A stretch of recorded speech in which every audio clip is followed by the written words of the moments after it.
Make sure we get our slides here. Yes, thank you. Well, welcome. I very much appreciate you being here this afternoon for the start of the CEA Alliance 3 workshops looking specifically at controlled environment agriculture. We have a variety of speakers this afternoon, and I think you'll find this very enjoyable, informative, and helpful to your business. First, a little bit of background about the CEA Alliance. We're a trade association. Trying to go to the next slide here. There we go. Trade association working for the CEA industry, growers, and also our business partners and suppliers. I don't need to talk to you about the benefits of controlled environment agriculture. I think you're all familiar with that.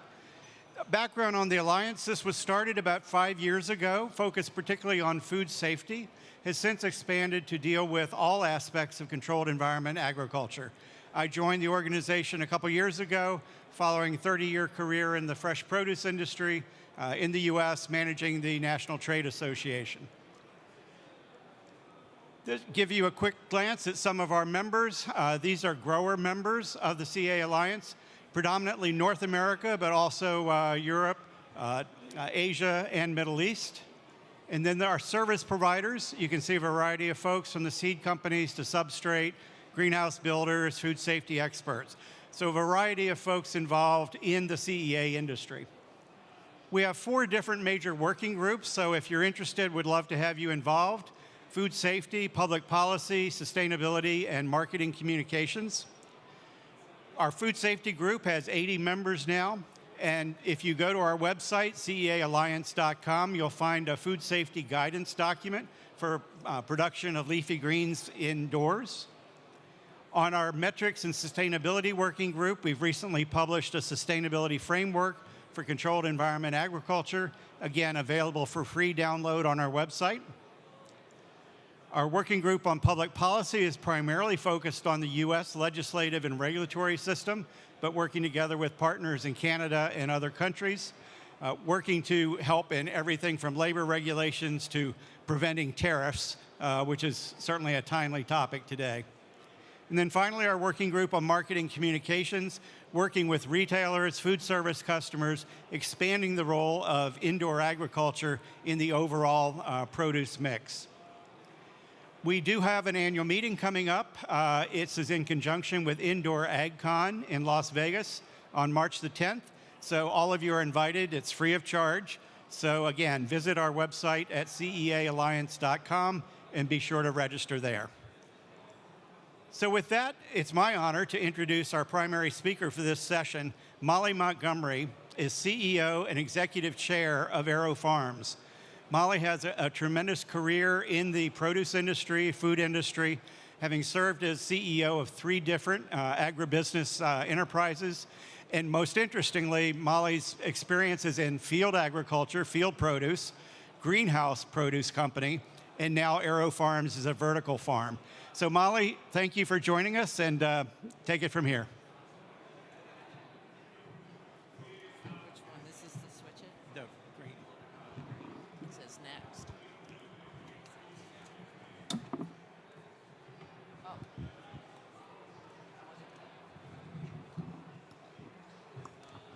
I don't think we're using those. Hello, everyone. Can you hear me okay? It is a pleasure to be with you here this afternoon.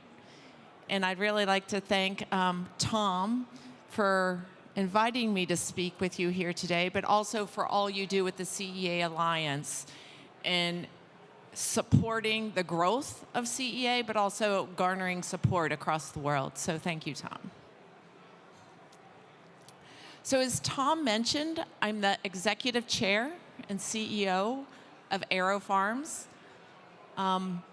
I started at Aero Farms in September of 2023 as it emerged from bankruptcy.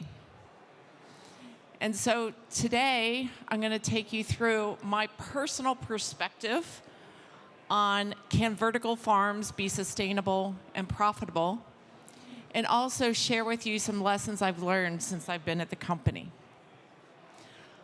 I think to provide my perspective, it's first necessary to give you a little bit about my background and where I'm coming from. So I was previously with a company named Landec. And Landec was a public company where I eventually became CEO. And it was more of a holding company, and so we had multiple divisions. We had a biotech division, we had a licensing division, but our largest division focused on specialty vegetable crops. Our largest crops were broccoli and green beans, just to give you a flavor. But we actually harvested and distributed over 70 varieties of specialty vegetables, including cauliflower and Brussels sprouts, lots of varieties of cabbages and lettuce, snap peas and snow peas, et cetera, just to give you a feel for what we did. And if you look at this chart, you can see the growing regions in the US where we source these vegetables. So if you look at the East Coast, green beans were sourced from Florida up through Michigan and New York throughout the year. The other 60 varieties were actually sourced from just 4 regions. Texas, Mexico, and California they were grown there throughout the year. And in Arizona, specialty vegetables could be harvested from November to March. Every day, farmers throughout our country harvested crops and transported all of those crops to the back doors of one of our 5 facilities you see here. And then at these facilities, we cleaned, we cut, and we combined them into different products with different recipes so that they could be distributed to retailers, club stores, and food service operators throughout North America. Now, in the winter, we didn't have access to all those growing areas. So in the winter, we could only harvest green beans from Florida. And this is what our sourcing looked like. Now, I'm going to pause here for a minute, because what I want to tell you is that I really loved my job. I have a passion, a personal passion for eating healthy, and I fell in love with the products that we created. But it's deeper than that, because what I grew to have is an extremely deep respect for all the farmers and everyone in the global fresh food supply chain that worked day in and day out to make sure we had fresh vegetables on every retail store throughout the country. Because I came to realize it's not easy. It's not easy at all.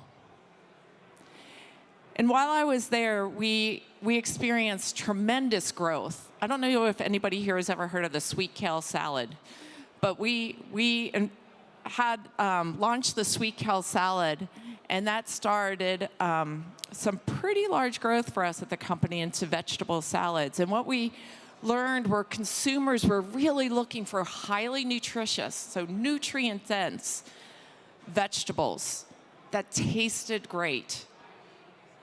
And so we were flourishing during those for many years as we were growing our vegetable salads business. However, in late 2017, my passion and my resolve were definitely tested, as were many people's in our country. Because in August 17, Hurricane Harvey hit Texas. 107 people lost their lives. $160 billion of damages were done to homes and businesses and crops. 30,000 people were displaced. And as I sat at my desk on August 23rd of 2017, a day I'll never forget, I was trying to just reflect and grasp the devastation that the people of Texas were feeling in that moment. But I also realized that we were not going to be harvesting broccoli from the state of Texas anytime soon.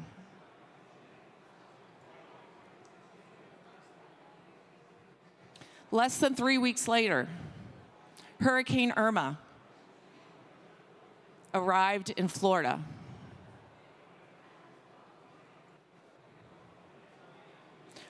Over 130 lives were lost. $80 billion worth of damages. We had just planted green beans, but we weren't going to harvest those green beans.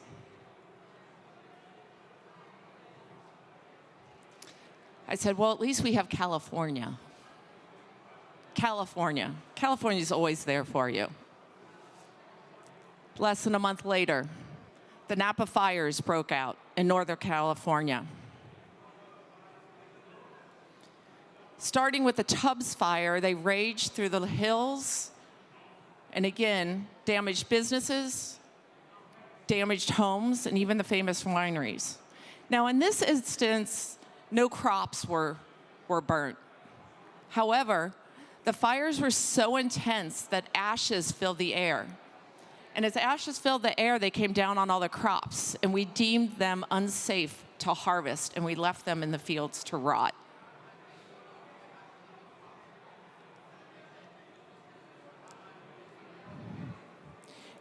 In December, the wildfires started in Southern California, starting with the Thomas Fire and raging all the way through the end of March.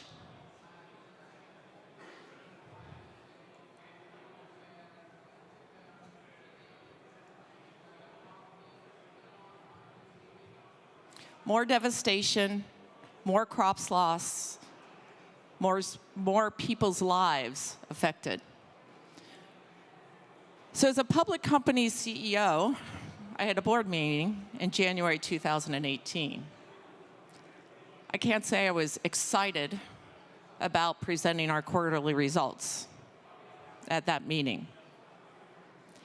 But what I will tell you is Landac also had an investment in a company called Windset Farms, which many of you might know of. They're one of the largest greenhouse growers in North America, focused primarily in the Western US and Canada.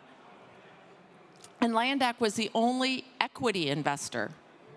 And so I had grown close to the Newell family and the company and learned that business well. And they were also at our board meeting to present results. And guess what? Strong demand, strong supplies, strong results. And so as I was in that board meeting looking at the two businesses, I had a very personal aha moment. Listen, I had always loved CEA because I love the innovation. I'm actually an engineer by trade, okay? So I loved it, but I actually thought that it was a nice to have in the US, and you really needed it in places like the Netherlands and Canada. But not until that moment that I realized, here's what Windset looked like in 2018. And it wasn't until that moment did I realize that CEA was critical to everyone. We're facing a large number of daunting challenges as we look forward. Not only are natural disasters increasing, but we're looking at land desertification. We're looking at declining resources of land and water, and this is affecting worldwide food security. And you know what? Natural disasters aren't stopping. This just didn't happen in 2017. This is a slide from BCG. These are just the major disasters that occurred in 2024. And in pink, I show the LA fires because they still are ongoing. So this is how I came to be in CEA. And what I would say, to meet all these daunting challenges, it's not just going to be about vertical farming. I'm not going to get up here and say, oh, vertical farming is the one and only solution that's going to save us all. What I'm going to say is that we need innovation in every part of our supply chain, whether it's outdoor farming or indoor greenhouses or vertical farming. We need to continue to innovate to meet what we have in front of us. But I also think it's essential to try to understand what is the unique value that vertical farming brings to the table. I mean, outdoor farming, we rely on outdoor farming for so many different crops, right? So many, but it's highly dependent on weather. If you look at indoor farming, it primarily is used for vine crops, although we're starting to see a lot of success in lettuces, which is very exciting. But it still needs sunlight and large diurnal temperatures to be productive. So I think the unique thing about vertical farming is that it's climate agnostic. You can have a vertical farm anywhere in the world and grow plants on the inside no matter what's happening on the outside. And my personal opinion is that it's best at fast turn crops because it's like a factory inside. Okay? But what is vertical farming? So this is a picture of the building of Air Farms in Danville, Virginia. We just have one farm located in Danville, Virginia. Picture a large warehouse-style building with high ceilings and no windows. The windows you see there are for the break room, by the way. You're allowed to have windows in the break room. That is completely sealed off from the outdoor environment. And when you walk inside, there's warehouse-style racks up to the ceiling with integrated systems for irrigation and lighting so that we can grow plants on every one of those levels. So this method of vertical farming is provides enormous efficiencies for water and land usage. Enormous. Matter of fact, we've calculated at Air Farms that we use 230 times less land to grow the same amount of crop as you would in outdoor farming.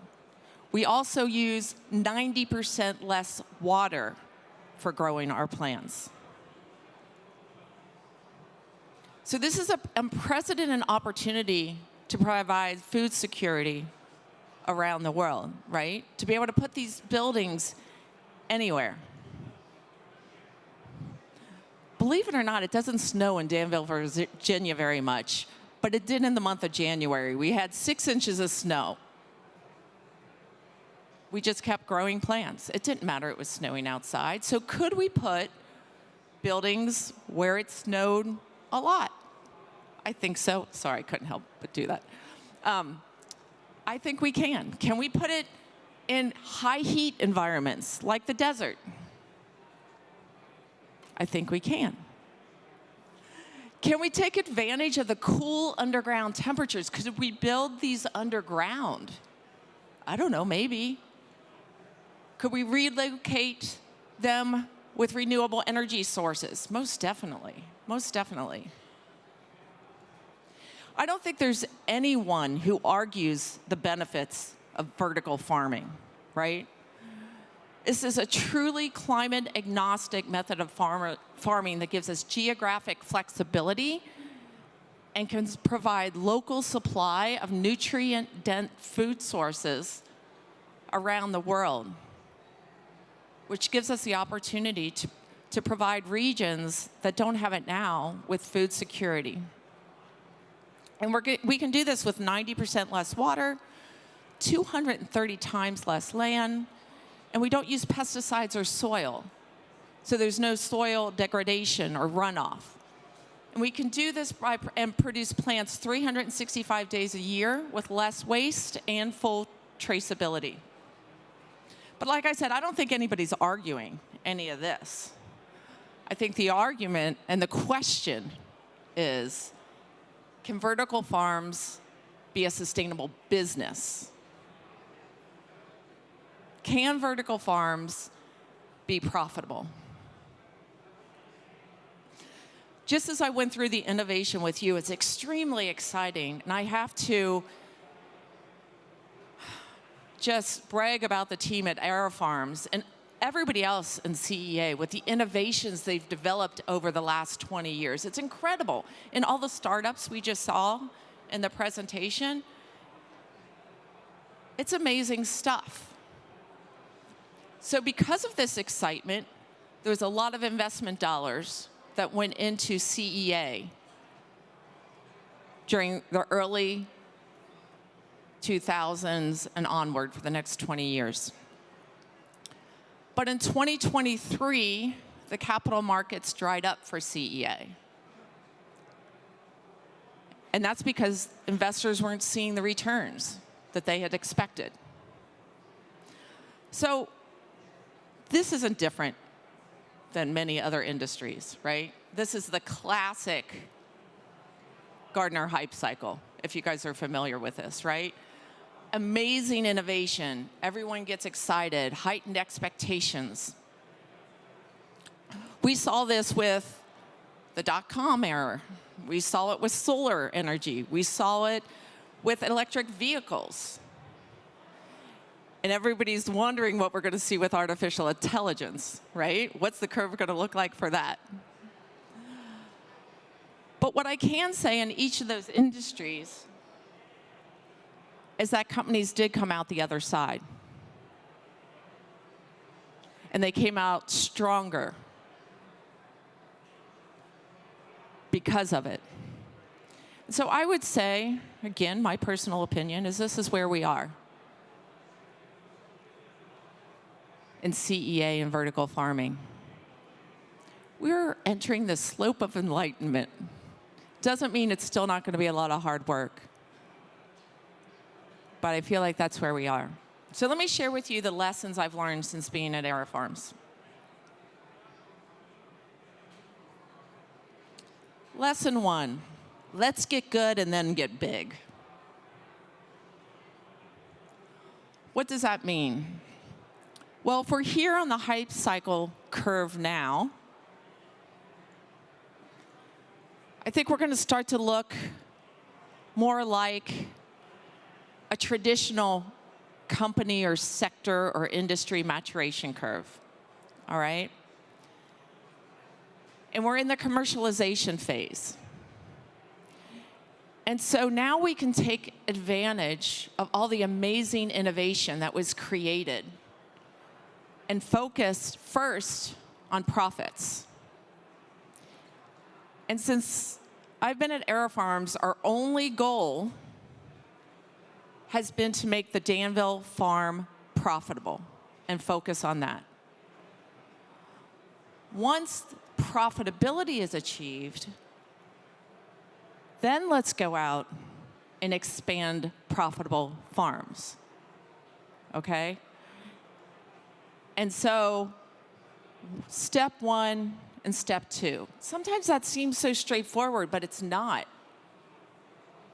It's not easy because there's a lot of stakeholders, right? You have investors, you have customers, you have employees, and everybody wants you to go fast. But I think it's up to leaders to align those stakeholders on a plan that says we're going to focus. We're going to focus, and this is what we're going to do. Okay? We're going to focus on making the Danville farm profitable. Which means you have to say no to a lot of things, and that's really hard. But by saying no, you can focus on getting where you need to be. So lesson 2, right team at the right time. So many talents in the industry. But as you go through that company maturation curve, There's different talents you need at different times, and different people thrive at different parts of those curves. And so I think leaders have to recognize where they are at the curve and try to understand and make sure that they have the right talents sitting around the table. So one of the things we did immediately was hire a senior executive team at AeroFarms with very deep produce and food experience. And they sat side by side with all the original innovators to say, okay, now how are we going to make this operate and work? So I hired Tony Martin, who's CFO at Winsett Farms. Prior to that, Bill Richardville is our SVP of Operations, who ran all 5 of those processing plants that you saw in the previous slides. And I hired Leanne James, who was my VP of FSQA at another job, and it was previously an FDA auditor, right? Because we had to get all the systems in place in order to be a profitable facility. And why is this important? Because time is not your friend. You only have a certain amount of cash, and you have to get the farm profitable before that cash runs out. And so you have to use your time wisely. You can't spend your time reinventing the wheel. So an example might be warehouse and shipping. Get somebody who's done that for 20 years already. Don't worry about that.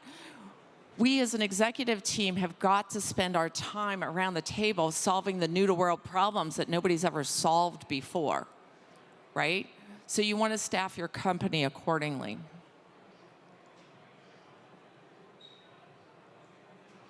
So lesson 3, organize for results.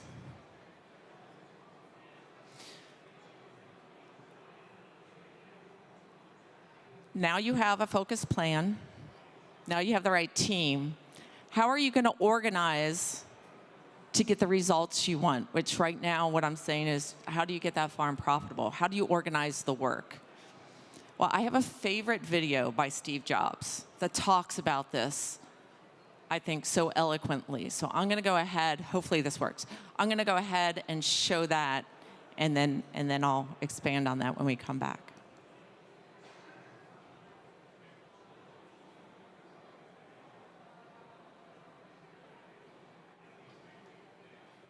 I need sound. One of the things that really hurt Apple was after I left, John Sculley got a very serious disease. And that disease, I've seen other people get it too. It's the disease of thinking that a really great idea is 90% of the work. And that if you just tell all these other people, you know, here's this great idea, then of course they can go off and make it happen. And the problem with that is that there's just a tremendous amount of craftsmanship in between a great idea and a great product. And as you evolve that great idea, it changes and grows. It never comes out like it starts, because you learn a lot more as you get into the subtleties of it. And you also find there's tremendous trade-offs that you have to make. I mean, you know, there are just certain things you can't make electrons do. There are certain things you can't make plastic do or glass do. And as you get into, or factories do, or robots do. And as you get into all these things, designing a product is keeping 5,000 things in your brain, these concepts, and fitting them all together in kind of continuing to push to fit them together in new and different ways to get what you want. And every day you discover something new that is a new problem or a new opportunity to fit these things together a little differently. And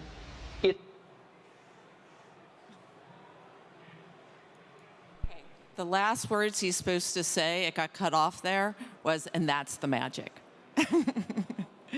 And that's the magic, is coming through the other side. Whenever I listen to that, I get goosebumps. Because for me, that's what I personally love to do, is figure out, every day come to work and figure out, what are the problems we have to solve today, and how does that get us to where we need to go? And you want to bang your head against the wall, and it's so frustrating. But then you solve them, and you move on to the next one, and the team gets around a table, and they solve another one. and it's invigorating, and it's rejuvenating, and it's a lot of fun, okay? So that's the magic. But still, how do you take these 5,000 things that are in your brain and organize your team for success? So let's talk about that. First of all, the foundation of any strong company is a shared purpose. And we've really already talked about that, because we have people at AeroFarms that truly believe in the benefits that vertical farming can provide, and not just for our business, but for the world. And that is what has people getting up every day inspired to meet all those challenges head on. And then, of course, you still need that focused plan with the right team, and you have to have a differentiated product enabled by a technology. But once those foundations are set, what we did at AeroFarms is we organized everybody into teams. And these teams were very specific with KPIs that they had to reach. And because safety is always number one, that was our first priority. We had teams organized for people safety, food safety, and sanitation practices. Those were our first set of teams. KPIs were given, and we're going to build this program from bottom up and get it to where it needs to be. We opened AeroFarms, it was before my time. They opened it in September of 2022. Think of all the people you have to hire and the staffing you have to do. And by the way, most of these jobs didn't exist. The combination of skills in a single job were brand new. So you need to build a strong recruiting engine. You need a strong HR team to create job descriptions and very, very disciplined onboarding and training courses. We've built, I think, over 90 training courses right now in the last year and a half, all bilingual, and we're continuing to build more. Next, you have your engineers sitting side by side with your operators and your operations management team who are focused on the macro KPIs of the business, involving conveyance and yield. So you have your grow team focusing on optimizing yield, and you have your engineers working on conveyance, or that's throughput of the facility. So we had targets for that as well. And this is a highly mechanical facility. Robots, conveyance belts, irrigation systems. We need a top-notch maintenance team. You can't skip building the foundational elements of this. Not only do you need talented people, but you need a spare parts program. We have over 2,300 spare parts that need to be stocked, okay? And you need to have preventative maintenance programs to prevent downtime, right? So our facility runs 24/7, 365 days a year, never stops. So maintenance was the last one. Now, I'm not saying we're great in all of these. Matter of fact, that's what continuous improvement is, right? It goes on forever. Year after year, you get better at each one of these. But I will say that you reach a minimum value that delivers the results that you need for that period of time and does deliver your profitability. So what does all this mean? Just to summarize, get good, then get big. Focus on profitability before you expand. Make sure it works before you build more of them.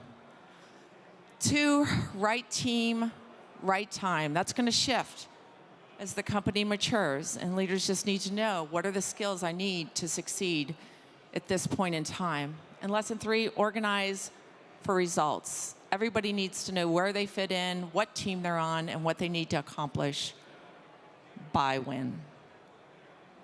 So, can vertical farms be sustainable and profitable?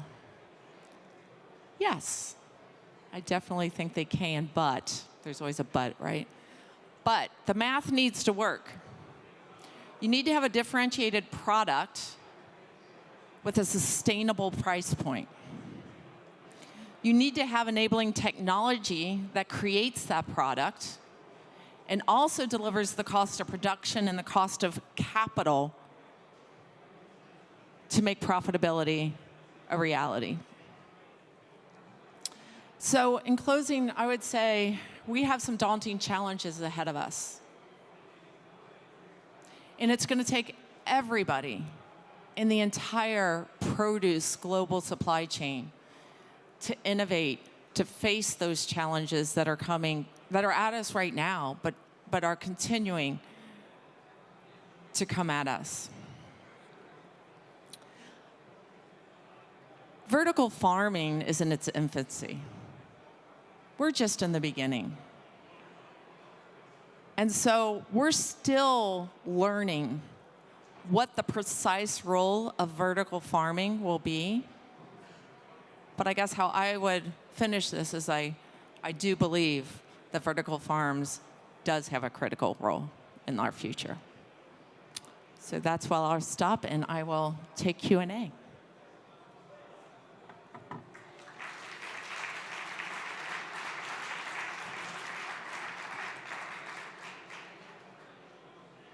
Does anybody, Tom, I think you're going to facilitate Q&A. Does anybody have any questions? Yes. Is there an extra microphone? I'm going to give this to you. I just wanted to know, when will you be profitable? Oh, when will we be profitable? We are profitable. We turned profitable in Q4 at the farm. We haven't really gotten that word out, so you guys are some of the first to know.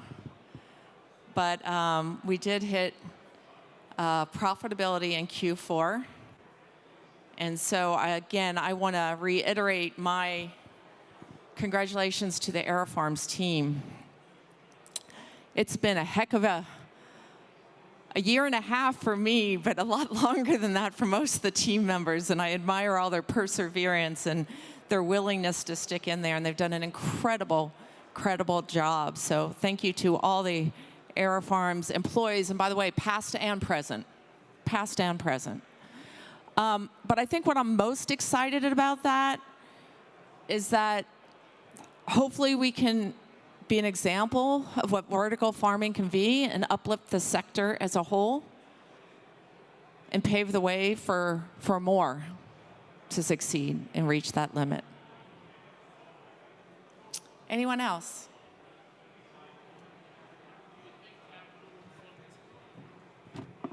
Two questions. One is, how many different varieties do you grow now that you feel you can control in the one facility, and do you foresee new capital coming into the sector?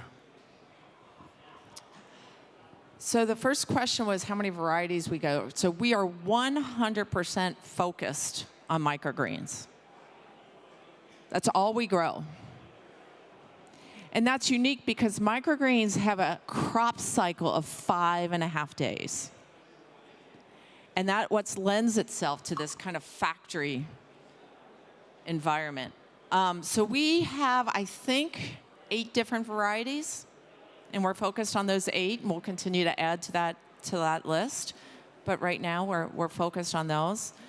Do I think capital will come in? I sure hope so, because now that we're profitable, we're looking to expand to a second farm, and we're going to begin our fundraising in short order here. So I think because we've demonstrated it, and for investors that are interested, they can come see the farm, they can see the numbers, and it's nothing saying, oh, one day we will be. It's here today. So I hope that's the case. Any other questions? Any other questions? There's one way in the back. If that's what she's either saying hi to someone or. Thank you so much.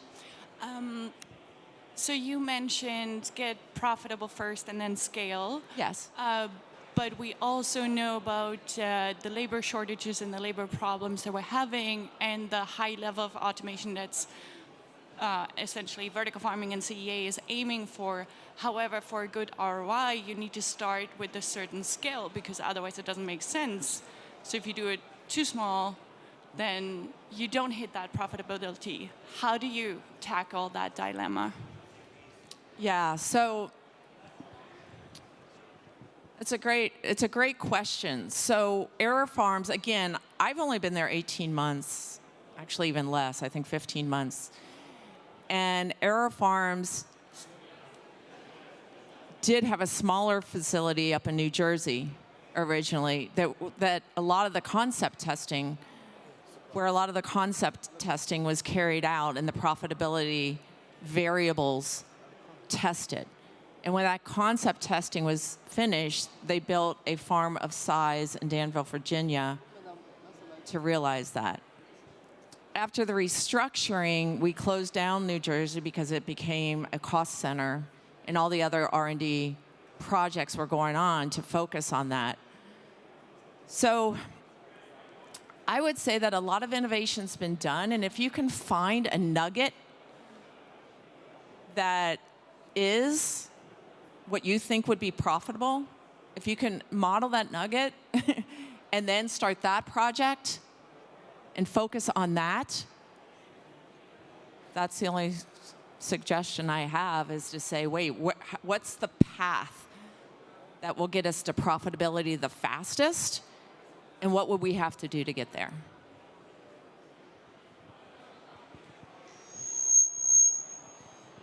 Hi. Hi. Two questions. One is when you were expanding a new facility in Virginia, why was it Virginia? And second question is there any practical solutions for reducing energy burdens, electricity, like geothermal or solar or whatnot? Yeah. So thanks for those questions. Why did we choose Danville, Virginia? The state of Virginia is very friendly to indoor agriculture. And so they put a lot of programs in place to make it comfortable to be there, from permitting to tax to all of that. And a labor pool that was there. So all of those criteria were very important when they chose Danville, Virginia. The other question is energy.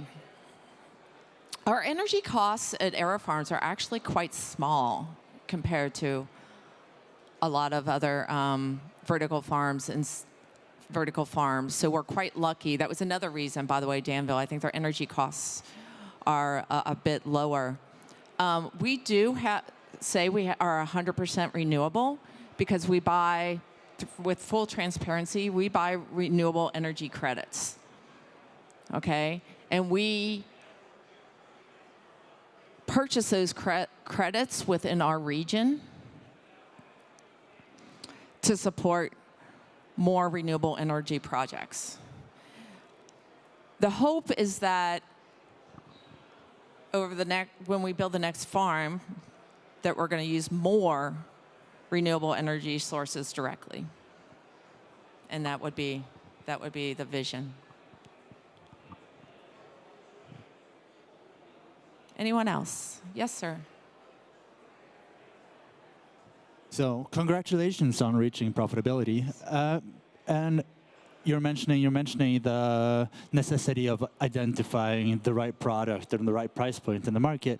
And when you then go into your next farm, quite a people know that microgreens, it is a limited market. Will you then be focusing on microgreens as well for the next farm? And what would then, if so, what would then be your parameters of choice for the next region that you're trying to enter? So the question was, microgreens is a small market. Are you going to focus on that for Farm 2 and where? Right now we're targeting the western U.S. for our next facility. The reason is this. We're in Danville, Virginia, which is on the East Coast. And right now, we have full national distribution. So we are actually transporting product all the way up to like Seattle, Washington. Okay? Right now, we're in every Whole Foods store. We're in over 250 Costco stores. So we are definitely producing at scale, and we're distributing it across the country. So we're going to focus on the U.S., the Western U.S., for our second farm in order to bring our transportation costs in line from a cost perspective, but also from a sustainability perspective and reducing the fuel costs and fuels consumptions. As far as the microgreens market, I don't believe the market is small. And I'll leave it at that. We're very comfortable we can fill Farm 2 with microgreens.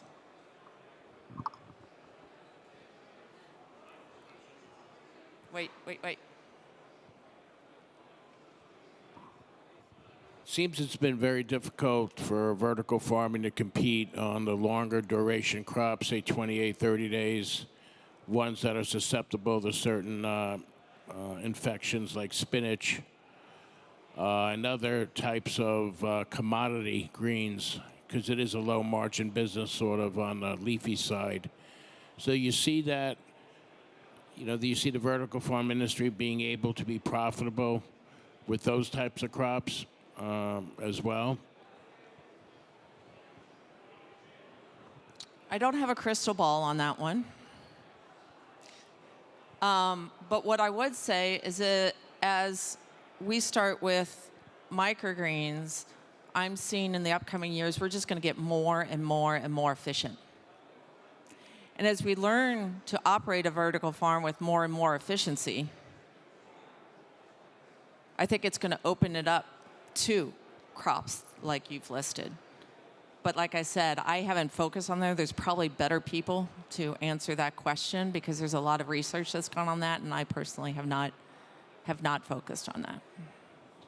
But that would be the vision. Anyone else? Okay, yeah. Yeah, thank you. From a property management point of view, sometimes it is maybe preferable to go into existing installations, or let me see, for example, Detroit, the car industry is not anymore there. So would you see benefits of going brownfield, meaning using existing installations, or would you always prefer do your own installation greenfield from zero?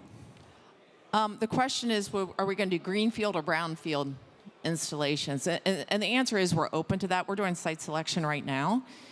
We're open to everything. I think the complexity you have with brownfield, it'd be great to find a facility that we could retrofit. The complications you have with that is we need exceptionally high ceilings. We put our HVAC on the roof. You need all the drainage system. We have a specific layout we need. After working in Danville, we know exactly the layout to become even more efficient in our Farm 2 than in Farm 1. And so it just depends on the amount of retrofitting you'd have to do to make it the right type of facility, and we're just going to look at those trade-offs. Anybody else? All right. If no, I want to thank you all for being with me here today and listening, and it was a pleasure, and that's it. I'm going to turn it back over to Tom. Thank you so much, Molly. I recall the day when Aero Farms filed for bankruptcy. It sent a shockwave through our industry. It's such a joy to see you come through that process, find profitability with one farm, become profitable before big, and then now you're ready to grow. So congratulations.